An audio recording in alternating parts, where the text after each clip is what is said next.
تاریخی که ما میشناسیم شاید فقط روایت پادشاهان باشه، نه صاحبان واقعی قدرت.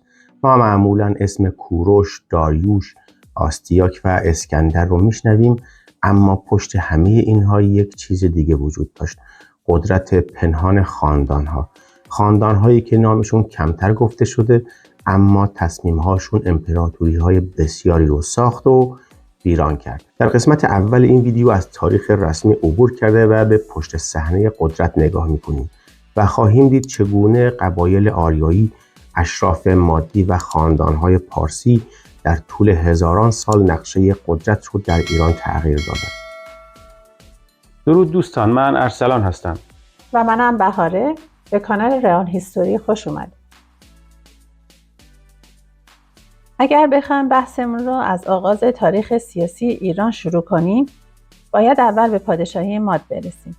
اولین حکومت آریایی که نه از یک قوم واحد، بلکه از اتحادیه‌ای از قبایل آریایی و گروه‌های بومی ساکن منطقه شکل گرفت.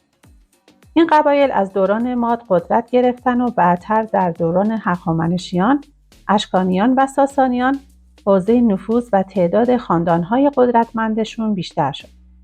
همین روند در نهایت به شکل‌گیری نظام خاندانی در ایران باستان انجامید. این خاندان‌ها به خاطر جایگاه معنوی، ریشه‌های قبیله‌ای، مالکیت زمین‌ها و رعایا و البته مهارت فوق‌العاده‌شون در جنگاوری و سوارکاری تونستن در طول تمام سلسله‌های ایران باستان نقش‌های مهم سیاسی، نظامی، اقتصادی و اجتماعی داشته باشند. به احتمال زیاد آریایی‌ها در هزاره‌های چهارم و سوم پیش از میلاد در دشت‌های استپی جنوب روسیه بین رود ولگا و دریاچه آرال زندگی می‌کردند. در وندیداد از این منطقه به نام ایرانه و ایچه یاد شده و امروزه در باستانشناسی بهش فرهنگ آندرانو میگن.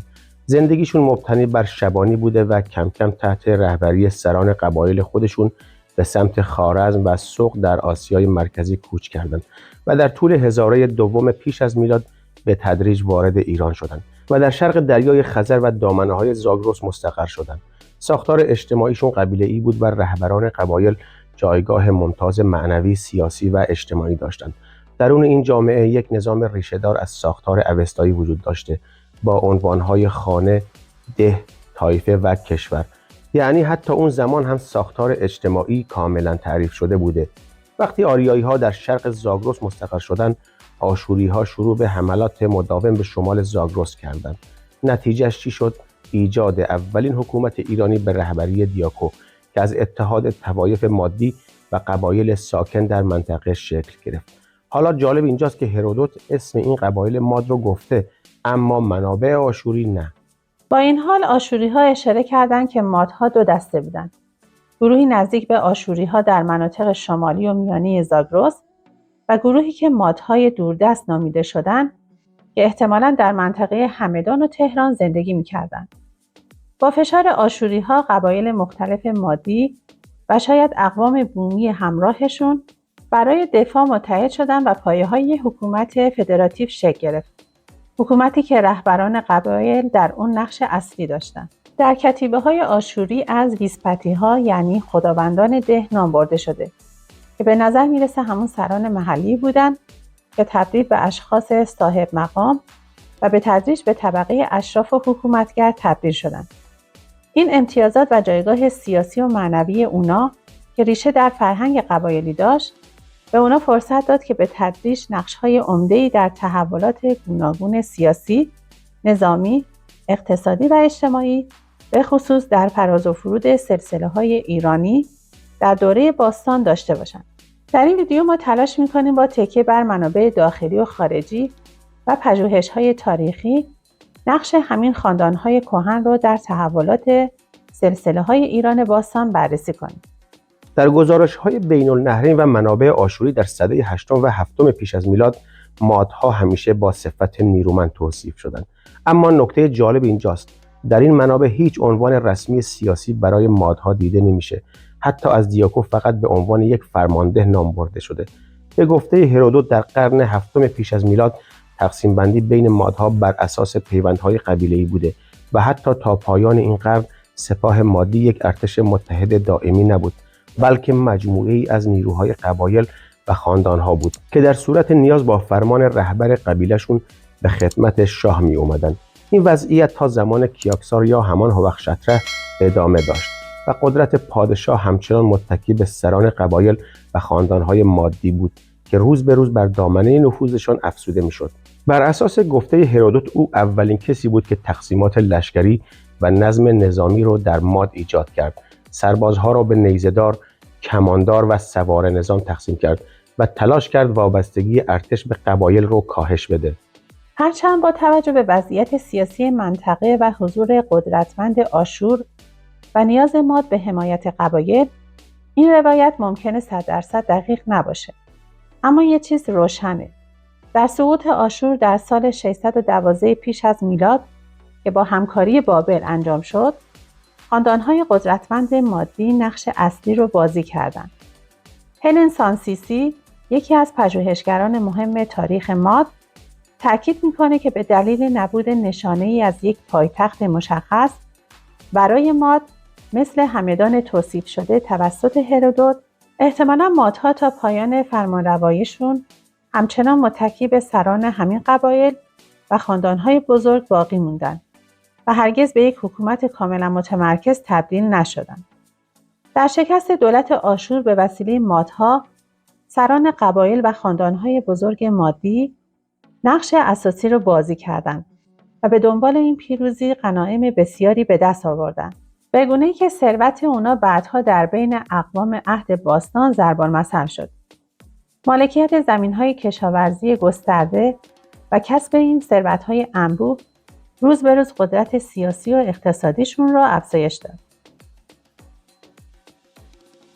اگر محتوای این کانال رو پسندیدید و دوست داشتید و تا به حال کانال رو سابسکرایب نکردید، لطفاً کانال را سابسکرایب کنید. لایک و کامنت هم یادتون نره. در دوران کیاکسار نوعی توازن قوا برقرار بود، اما جانشینش آستیاک رفتاری مستبدانه داشت و به سران خاندانها بی‌اعتنایی کرد. انتخاب سیپتامه به ولیعهدی که مورد پسند این خاندانها نبود، اختلافات را تشدید کرد. این سیاست‌ها و ناتوانی آستیاک در رویاری با قدرت خاندانهای بزرگ سبب ایجاد اختلاف و شکاف بیشتر بین شاه و سران این خاندانها شد. این اختلاف به جدایی هارپاک، یکی از سران خاندانها، و پیوستنش به کوروش بزرگ در نبرد سرنوشت‌ساز پاسارگاد شد. هرچند داستان انتقام هارپاک از آستیاک به خاطر قتل فرزندش شاید افسانه آمیز به نظر برسه، اما یک حقیقت رو نشون میده. خاندانهای کهن قدرت داشتن و این قدرت بر مسیر تاریخ تأثیر گذاشت. خاندان هارپاک قدیمی و پرنفوذ بود. یکی از اجدادش در نبرد با سارگون دوم کشته شد. هارپاک دیگری در کنار آسرهادون قبایل ماد رو علیه آشور متحد کرد و همون هارپاکی که هرودوت دربارش نوشته بعد از سقوط ماد به کوروش کمک کرد تا بخش‌هایی از آسیای صغیر رو فتح کنه و حتی تحت فرمان هخامنشیان حکومت محلی در کیلیکیه تأسیس کرد. با سقوط ماد توسط کوروش که احتمالاً با حمایت خانواده‌های بزرگ مادی مثل هارپاک انجام شد، کوروش حکومت پارس را با تکیه بر خاندانهای پارسی و مادی شکل داد. جایگاه مادها در دوران هخامنشیان برجسته بود. حتی کوروش پارسی‌ها را به پوشیدن لباس مادی تشویق کرد. در کتیبه‌ها نام مادها اغلب در کنار نام پارس‌ها اومده و در تخت جمشید در کنار اشراف پارسی، اشراف مادی هم تصویر شدند. قبایل پارسی مثل پاسارگادی‌ها، مارفی‌ها و ماسفی‌ها نیز بسته به نقشی که در قدرت گرفتن کوروش داشتند، به جمع خاندان‌های حاکم پیوستند. این خاندان‌های مادی و پارسی در سیاست، ارتش، دیوان سالاری و ساختار اجتماعی هخامنشیان نقش اصلی رو داشتند و پس از گسترش و تثبیت امپراتوری هخامنشیان، سران این خاندان‌ها تکیهگاه سیاسی و اجتماعی اون شدند و در شورای سلطنتی، ارتش و دستگاه‌های عالی دیوانی و حکومتی حضور دائمی یافتند. کوروش با شخصیت کاریزماتیکش اتحاد رو تقویت میکرد و در تصمیمات مهم با اونا مشورت میکرد. این امتیازات در زمان کوروش افزایش یافت و به خاندانهای هفتگانه ایران شهرت پیدا کردند. اما کمبوجیه برای تثبیت قدرتش شروع به محدود کردن امتیازات اشراف کرد و این موجب ناخشنودی اونها شد. به گفته هرودوت کمبوجیه حتی 12 تن از بزرگان پارسی رو زنده به خاک سپرد. هرچند به خاطر حرمت خاک نزد ایرانیان این روایت ممکن است مبالغه آمیز باشه، اما اختلاف بین کمبوجیه و خاندانهای بزرگ واقعی بوده. مبارزات کمبوجیه و سپس برادرش بردیا علیه اشراف حکومتگر شرایط بسیار سنگین و دشواری رو برای اونا و امپراتوری هخامنشیان پدید آورد. لشکرکشی کمبوجیه به مصر و دوری او از مرکز امپراتوری باعث شد که توطئه‌ای به وسیله اشراف حکومتگر علیهش ترتیب داده بشه. بردیا تلاش کرد خانواده‌های بزرگ پارسی را که کمبوجیه علیه اونا به اقدامات خشونت‌آمیز دست زده بود با خودش همراه کنه، اما ظاهراً موفق نشد و سرانجام همزمان یا پیش از مرگ کمبوجیه به گونه‌ای بسیار معماآمیز درگذشت. اشراف پارسی به رهبری داریوش علیه گئومات توطئه کردند و اونو کشتند. به عبارتی مبارزه قدرت بین پادشاه و اشراف حکومتگر در این زمان به مرحله سختی رسید. زیرا گئومات به دلیل خودسری‌ها و عدم فرمانبرداری سران این خاندان‌ها املاک و زمین‌هایی را که به عنوان هدیه مشروط به اونا داده شده بود بازپس گرفت. همچنین او با بخشیدن 3 سال مالیات کوشید عامه مردم را در سرزمین‌های بیرون از محدوده پارس با خودش همراه کنه. اما این تصمیم دشمنی سران خاندان‌های پارسی و شاید دیگر خاندان‌ها مانند مادها رو که نگران از دست دادن منافعشون حتی به صورت موقت بودن رو در پی داشت. به طور طبیعی شرایط برای طبقه نیرومند و حکومتگر در این دوره نمیتونست تحمل پذیر باشه. در نتیجه این سیاست به رویارویی سران 7 قبیله پارسی به رهبری داریوش علیه گئومات انجامید.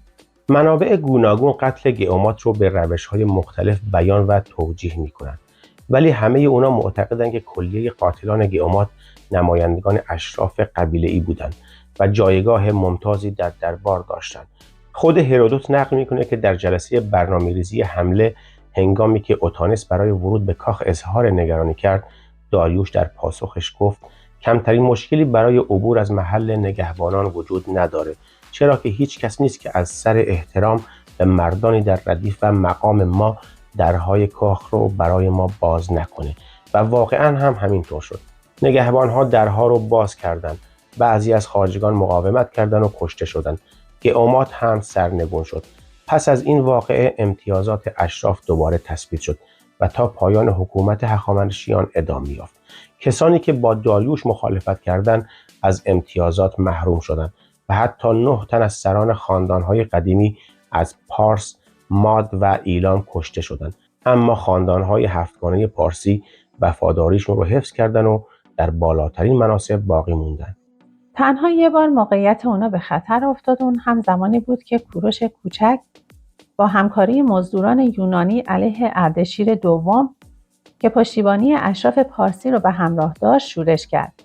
پس از اون هم قدرت اشراف پارسی تا آخرین لحظه حکومت هخامنشیان همچنان پابرجا بود. چنانکه اونا در هنگام تاجگذاری داریوش سوم و در جنگ‌هاش با اسکندر از جمله جنگ گوگمل در کنارش بودند و حتی آرخنیس فرمانده لشکر پارس در نبرد گوگمل افتخار می‌کرد که از بازماندگان 7 تن پارسیه. اما در نهایت نافرمانی‌هایی مثل اقدام بسوس و نبرزن 2 تن از رهبران خاندان‌های حکومتگر در گرفتن و قتل داریوش سوم نشون داد که حتی پایان امپراتوری هخامنشی هم باز با نقش فعال خاندان‌ها اتفاق افتاد. با سقوط هخامنشیان قدرت خاندان‌های بزرگ ایرانی باقی موند. اسکندر و سلوکیان نتونستن اونا رو حذف کنن و مجبور شدن ساتراپ‌های ایرانی رو حفظ کنن. قدرت محلی ادامه داشت و حتی در دوران اشکانی بازگشت قدرت خاندان‌ها به بالاترین حد رسید، تا اونجا که شاهان اشکانی ناچار شدن به نظام حکومت ملوک الطوایفی تن بدن، یعنی مجموعه‌ای از حکومت‌های محلی تحت سایه یک شاه بزرگ. و این دقیقاً نمادی است از استمرار قدرت خاندان‌های کهن ایرانی. تاریخ ایران رو اگه فقط با نام پادشاهان بخونیم نصف حقیقت رو از دست دادیم. این خاندان‌ها، این شبکه‌های قدرت، این اشراف قبیله‌ای، اونها نه فقط تماشاچی تاریخ بلکه بازی سازش بودن. اگه این نگاه متفاوت به تاریخ ایران باستان براتون جذاب بود، ویدیو رو لایک و کانال رو سابسکرایب کنید و منتظر قسمت دوم باشید و نظرتون رو هم در کامنت ها برامون بنویسید. منبع ما در این ویدیو مقاله نقش خاندان‌های کهن در فراز و فرود سلسله‌های ایرانی در دوره ایران باستان نوشته آقایان محمد تقی ایمانپور و نجم الدین گیلانی می باشد. بهروزگار و شادکام باشید.